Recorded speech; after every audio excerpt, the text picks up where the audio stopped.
Jadi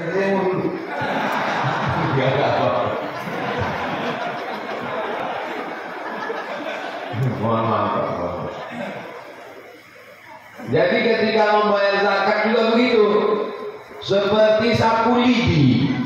Kalau satu lidi, apa yang bisa dilakukan satu lidi? Mengusir satu botol pun patah.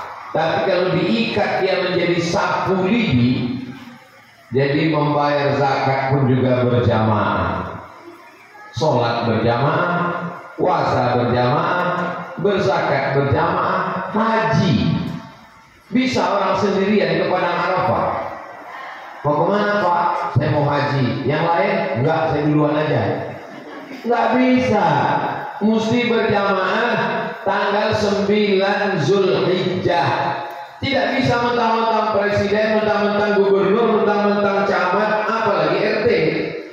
Mohon maaf RT yang tiba-tiba dia duluan. Tidak bisa.